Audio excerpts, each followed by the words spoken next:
Assalamu alaikum. Assalamu alaikum wa rahmatullahi wa barakatuhu. Godiya da jinjina ta tabbata ga Allah Ubangijin talakai, mai kowa, mai komai, wanda ya kaddari rayuwar ɗan adam ha zuwa yanzu. Jinjina da salati ga Annabi Muhammad sallallahu alaihi wasallam, cikamakon annabawa, katimun nabiyyin. Zan yi amfani da wannan dama domin in jinjina wa jagoran siyasar Akko. Ina nufin Dr. Alhaji Dr. Usman Ardo ɗan mai fadan Akko. Allahu Akbar. A duniyar siyasar Akko gaba daya ba a taɓa samun tilo mutum ɗaya kamansa ba wanda ya kafa tarihi a bangon wannan doron ƙasa ta Akko kamansa. Ina nufin duk wani ɗan siyasa da kaga ya bada naira 100 to wallahi ya dafa naira 1000 kuɗi. Yana da kujera da yake samu. Amma shi Dr. Alhaji Usman Ardo ɗan mai fadan Akko babu kujera amma yake hidintawa al'umma. Allahu Akbar. Wato wannan horewa ce ta Ubangiji. Idan Allah ya hore maka sai ya barka kana aikata ayyuka managarta domin gyara kiyamarka. Mu muna ganin wannan bawan Allah yadda ka san wani waliyin Allah, haka muke ganin sa.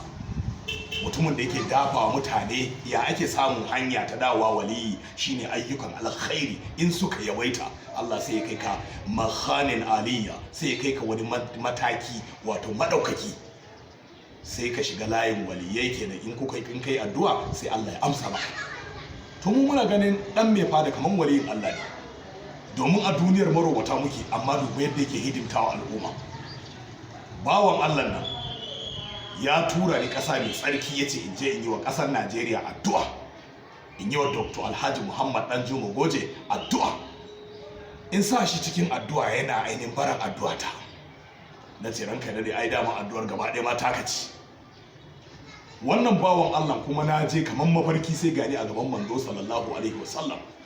Na yi umra ta cikakkiya da ikon Allah. Muna fata Allah ya karɓa mana dukkan addu'o'in da muka yi. Allah Ubangiji ya dafa mana, ya karɓa mana. Mun yi wa kasar mu, mun yi wa jagora na Dr. Alhaji Usman Ardo ɗan mai fadan Akko. Sannan mun yi wa jagoran siyasar Arewa maso gabar Dr. Alhaji Muhammad Danjuma Goje. Allah Ubangiji ya dafa musu. Wayannan mutane sun dawo abun kwatance a duniyar siyasa. Idan muka leka duniyar Alhaji Muhammad Danjuma Goje, idan aka cire dukkan ayyukan da ya a Gombe, wallahi Gombe za ta kasance ne tamkar kaman Jabba ko kuma ce Ɗakiti, can wani ƙauye da ke ainihin Tukunma district. Ka cire ainihin filin jirgin sama ka gani, cire shi a cikin garin Gombe, cire mun titunan da ya gaba ɗaya cikin garin Gombe, a zare su gaba ɗaya ta saman duniya, cire mun ainihin makaranta hospital, ina nufin wato specialist teaching hospital da aka yi na Gombe, cire mun shi. Ka cire min duk wani ɗan siyasa da ya goya shi a bayansa ya dawo ne kenan, zare musu a saman duniya daga cikin garin Gombe. Zare min duk wani aiki da ya yi in dai Danjuma Goje ne a cikin garin Gombe sama. Kalle ta a yanzu a matsayinta na yanzu, za ka ganta a matsayinta na ƙauye.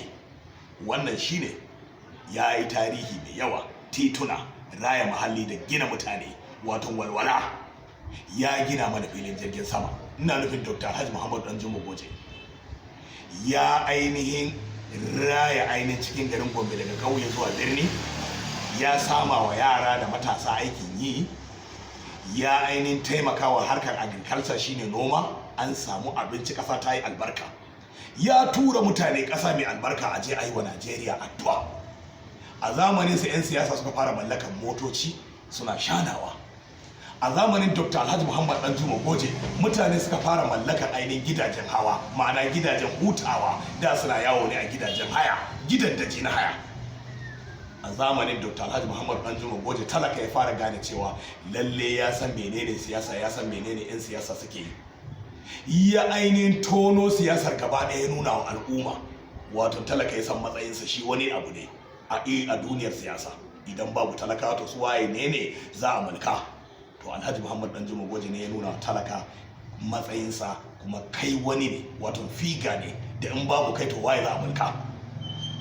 Wannan ya sa ba za mu manta Alhaji Muhammad Danjuma Goje ba. Allah Ubangiji ka bashi national chairman APC gaba daya. Allahu Akbar, Allahumma amin. Thank you.